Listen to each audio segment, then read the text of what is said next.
बच्चों, आप सभी को मेरे चैनल में स्वागत है। बच्चों, आज हम एक्सरसाइज 1.1 करेंगे। तो बच्चों, एक्सरसाइज 1.1 में जो चैप्टर का नेम है क्या ना, नंबर सिस्टम है। तो बच्चों, नंबर सिस्टम में पहला जो क्वेश्चन है, is zero a rational number, can you write in the form of p by q where p and q are integers and q not equal to zero.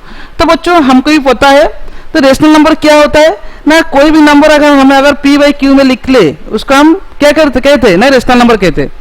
इसमें क्या होता है ना, q not equal zero, condition क्या रहेगा, q not equal zero, मतलब जो भी नंबर को हमें p by q का फॉर्म में लिख सकते हैं तो उसको हम रेशनल नंबर कहेंगे।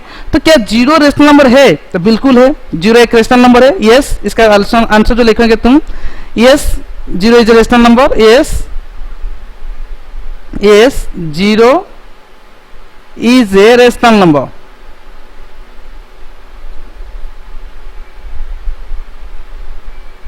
because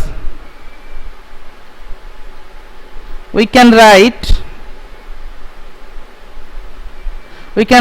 zero in the form of p by q, in the form of p by q here q not equal to zero. ठीक है, जीरो एक रेशनल नंबर है, हमें उसको भी p by q फॉर्म भी लिख सकते हैं।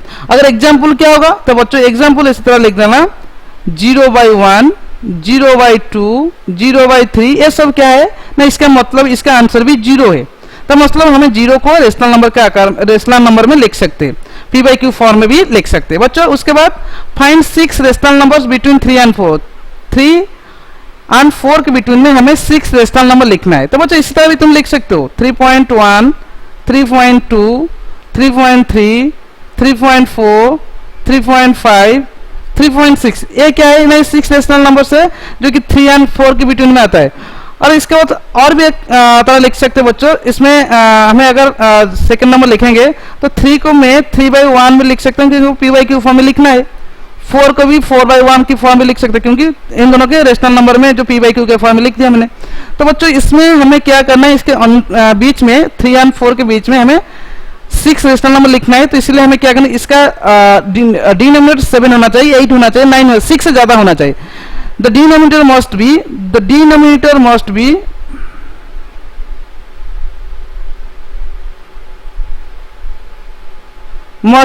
मैं 8 लिख रहा हूं, डिनोमिनेटर मस्ट बी 8, 7 से ज्यादा होना चाहिए, डिनोमिनेटर मस्ट बी 8।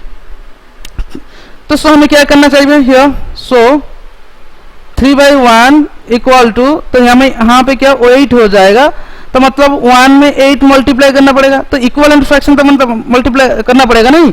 तो अगर मैं डिनोमिनेटर में 8 मल्टीप्लाई कर रहा हूं तो इसका आंसर भी 3 रहना है। तो मतलब यहाँ पे भी मुझे 8 मल्टीप्लाई करना है मुझे, तब 24/8 हो जाएगा। इसके बाद 4/1 को भी मुझे डिनोमिनेटर 8 के, इसका भी डिनोमिनेटर 8 होना चाहिए। इसका मतलब मैं यहाँ पे भी 1 में भी 8 मल्टीप्लाई कर रहा हूँ, डिनोमिनेटर भी 8 मल्टीप्लाई कर रहा हूँ, और यहाँ पे 4 में 8 भी मल्टीप्लाई करना पड़ेगा मुझे। तो 32/8 हो गया। इसके अंदर जितना भी है, तो 25/8 है, 26/8 है, 27/8 है, 29/8 है, 30/8 है, 31/8 है। बच्चों यहाँ पे देखो 6 क्या आ गया ना, 6 नंबर मिल गया, 6 रेशनल नंबर मिल गया कि 3 और 4 के बिटवीन में। तो बच्चों ये वाला होगा जो भी rational number, 6 rational numbers between 3 और 4। उसके बाद बच्चों दिया है फाइंड 5 रेशनल नंबर्स बिटवीन 3/5 और 4/5। यहाँ पे 3/5 और 4/5 के बिटवीन में हमें 5 रेशनल नंबर ढूंढना है। तो उसके बाद बच्चों थर्ड आई का जो आंसर होगा 3/5 और 4/5, यहाँ इन दोनों दिया है। तो इसको बच्चों हमें क्या करना पड़ेगा, इन दोनों को, तो बच्चों इसमें डेसिमल पे भी तो लिख सकते हैं, लेकिन डेसिमल पे नहीं लिखा है, हमें क्या लिखेंगे, तो डिनोमिनेटर मस्ट भी क्या करना, तो डिनोमिनेटर मस्ट भी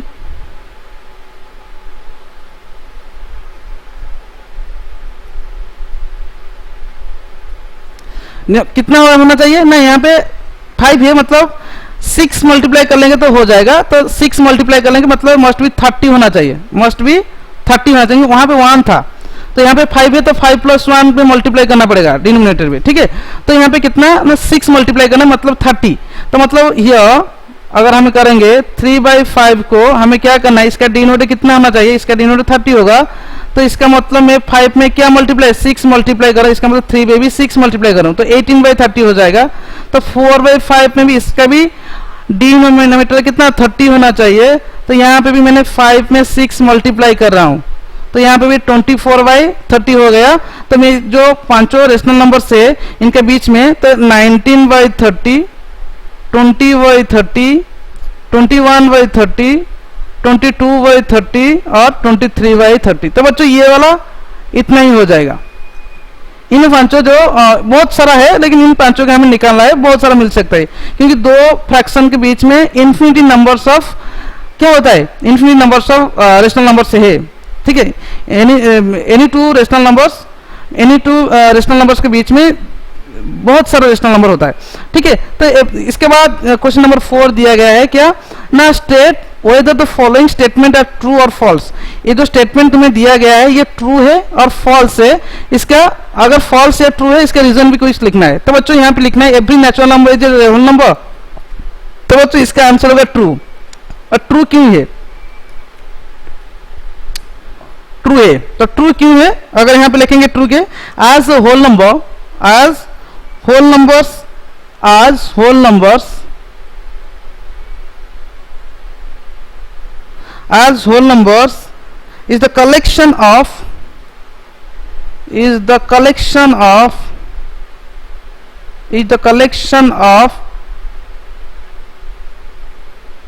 natural number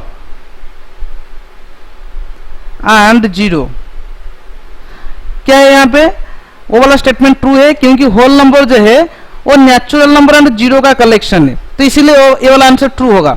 उसके बाद answer every integer is a whole number, बच्चों यहाँ पे फॉल्स हो जाएगा। Every integer is a whole number, जितने भी इंटीजर है वो होल नंबर है क्या, नहीं है क्योंकि negative numbers are not whole number. बच्चों यहाँ पे लिखने में लिख रहा हूँ आंसर बिकॉज नेगेटिव नंबर्स